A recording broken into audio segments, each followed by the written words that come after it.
প্রিয় শিক্ষার্থীরা, আজকে খুব সহজে একটি 3 ঘর নগদান বই আমরা প্রস্তুত করব ইনশাআল্লাহ। প্রিয় শিক্ষার্থীরা, খেয়াল করো, 3 ঘর নগদান বই প্রস্তুত। 2024 সালের জানুয়ারি 1 তারিখ নগদ উদ্ধৃত 30,000 টাকা এবং ব্যাংক জমাতিরিক্ত 25,000 টাকা। প্রিয় শিক্ষার্থীরা, আমরা জানি অলওয়েজ নগদ উদ্ধৃত ডেবিটে বসে, তাই ডেবিট দিকে 2024 জানুয়ারি 1 ব্যালেন্স বিডি 30,000 টাকা নগদের ঘরে, আর ব্যাংক জমাতিরিক্ত অলওয়েজ ক্রেডিট দিকে বসে, এই জন্য আমরা ক্রেডিট দিকে বসালাম ব্যালেন্স বিডি 25,000 টাকা। ওকে ডিয়ার স্টুডেন্ট, জানুয়ারি 10 তারিখ বলেছে সুমনের নিকট হতে 3,850 টাকা পাওয়া গেল। নিশ্চয়ই সুমন আমাদের একজন দেনাদার, তার কাছ থেকে আমরা 3,850 টাকা পেয়েছি। আমরা জানি নগদ টাকা পেলে নগদ সম্পদ বৃদ্ধি পায়, অর্থাৎ ডেবিট প্রাপ্তির দিকে লিখতে হয়। আমরা লিখলাম দেনাদার সুমন হিসাব, নগদের ঘরে 3,850 টাকা।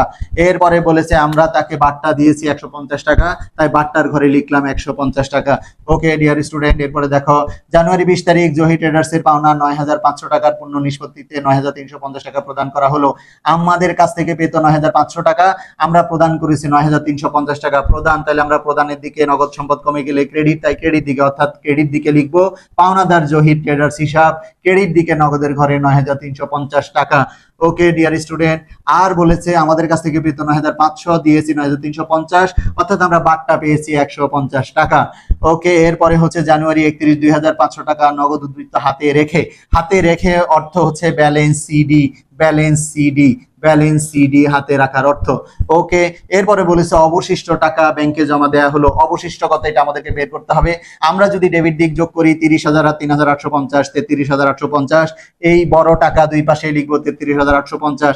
33,850 থেকে 9,350 এবং 2,500, এই দুইটা যদি আমরা মাইনাস করি, তাহলে আমাদের হাতে বাড়তি থাকে 22,000 টাকা।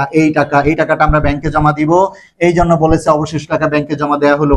এই যে ব্যাংকে জমা দিবে, এই যে আমরা ব্যাংকে জমা দিলাম, এখানে লিখলাম ব্যাংক হিসাব এবং এই পাশে লিখলাম নগদান হিসাব। ব্যাংক হিসাব নগদের ঘরে, নগদান হিসাব ব্যাংকের ঘরে, দুই পাশে যে এই ধরনের এন্ট্রিকে বলা হয় কন্ট্রি এন্ট্রি, পাশে ক দিয়ে দিলাম। ওকে প্রিয় স্টুডেন্ট, এবার আমরা ব্যাংক ব্যালেন্স তৈরি করব।